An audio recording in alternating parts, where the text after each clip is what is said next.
நான் ஏன் பஸ்ஸோட overall reach time சொல்றது இல்லைன்னு தெரியுமா?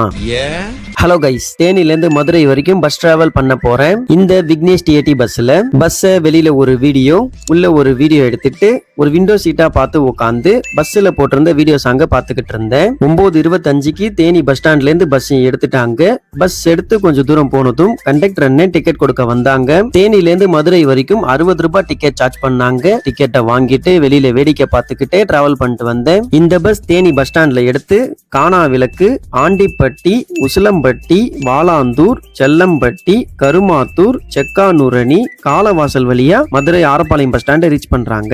பஸ்ஸோட டைமிங்ஸ் வீடியோல மென்ஷன் பண்ணிருக்கேன். அப்புறம் நான் ஏன் ஓவரால் ரீச் டைம் சொல்றது இல்லைன்னா, நான் மோஸ்ட்லி டிராவல் பண்றது பக்கத்துல போகக்கூடிய பஸ் தான். இப்போ எக்ஸாம்பிளுக்கு 2 மணி நேரத்துல போக வேண்டிய பஸ் 2.25 மணி நேரத்துல போகுதுன்னு வச்சுக்கோங்களேன். அதையே ஒரு பெரிய பிரச்சனையா நிறைய பேர் கமெண்ட்ல சொல்ல ஆரம்பிச்சிருவாங்க. இந்த தொல்லையே வேணான்னு சொல்லி தான் ஓவரால் ரீச் டைம் சொல்லாம நான் எத்தனை மணிக்கு ரீச் ஆகறனோ அந்த டைம் மட்டும் சொல்றேன். 11:10க்கு மதுரை ஆரப்பாளையம் பஸ் ஸ்டாண்டை ரீச் பண்ணிட்டாங்க.